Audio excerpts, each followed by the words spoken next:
Hi everyone, this is my literacy assessment and interventions comprehensive project. I am Bailey Branscombe. I picked snowflakes because I'm really excited that it's almost Christmas break and we have almost made it through this last haul before we get to begin our student teaching. Um, I just want to start by saying this is by far one of the most helpful courses that I've been in since I've been in my education for becoming a teacher. There were so many things in this that were truly helpful, and I felt like were really realistic things that we got to experience and not just seeing stuff on paper or in a book or something. So we got to do the enrollment forms and the assessments, and we got to make lesson plans and look at different objectives and have actual student interaction and learn how to do the pre-KPTP, which I felt like were all important aspects. Um, First was the enrollment forms. I felt like this was really helpful because we'll have to have forms like this in the classroom for legality purposes. And this was a way that we interacted with the parents and got their information and found out information about the students prior to just having them in class. So I felt like this was very important and helpful because this will be happening in a real classroom. Um, Assessments, we got to learn how to give the assessments, and I have noticed working in an elementary school that I have seen some of these assessments throughout, but I just didn't really know what they were because I wasn't asked to do them. But now that I know what they are, it's so neat to watch them actually do them in a classroom and think I've learned how to do these on my own in my college class and I could totally give that assessment.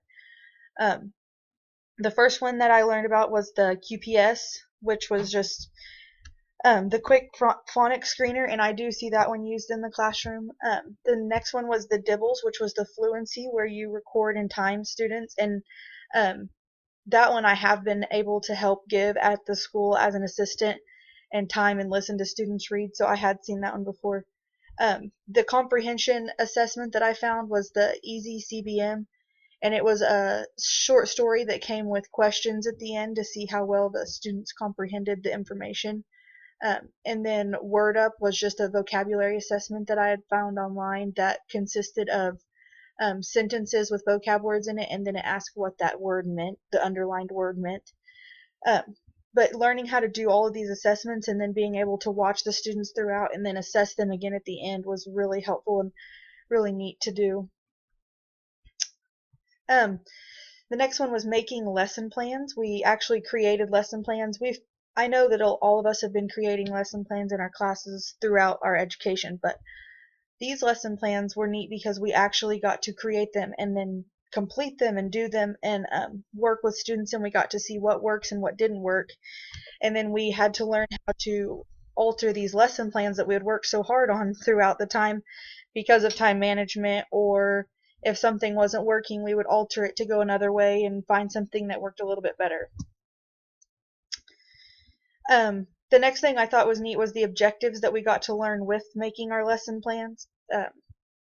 Looking at the Bloom's verbs, we got to see the lower objectives, the middle objectives, and the upper objectives.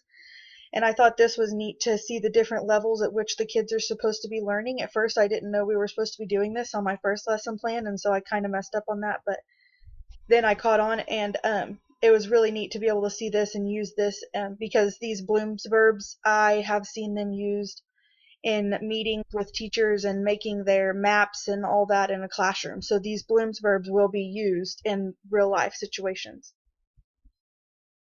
The next thing was student interaction. I felt like this was the most helpful and important thing that we did in this because we've had student interaction in our internships, but as far as being in charge and being the one that calls the shots and makes the lesson plans, this was the first time that we actually had to do that. And so I thought that was neat that it was all put on us so that way we felt the responsibility of it and we were able to make the adaptations for students who weren't learning as well and make enrichment for students who were catching on super fast.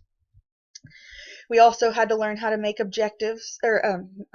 adjustments based on things like time management, students who were being present, And then the biggest thing was just learning to go with the flow with this. We work so hard to make these lesson plans, but sometimes you just have to go with the flow and see what works best in with the students that you have, based not just on the lesson plans, but their personalities and what they're understanding and what they're not understanding. The final thing was the pre-KPTP. This was very helpful because we got to actually practice making one, and it helped us keep track throughout the course and see how to keep track of the student information and our reflections and everything to include in this pre-KPTP. And this is something that is like a real life situation, so it is truly helpful to learn something like this. And that's all. I wanted to say thank you to all of my peers that have helped me in my peer reviews and have been in my peer review groups for taking your time to read my lessons and tell me what I could improve. I really appreciate the feedback.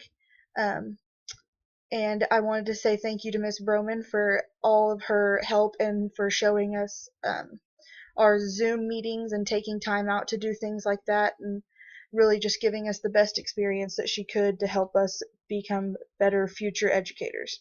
So thank you to everybody. All right, thank you.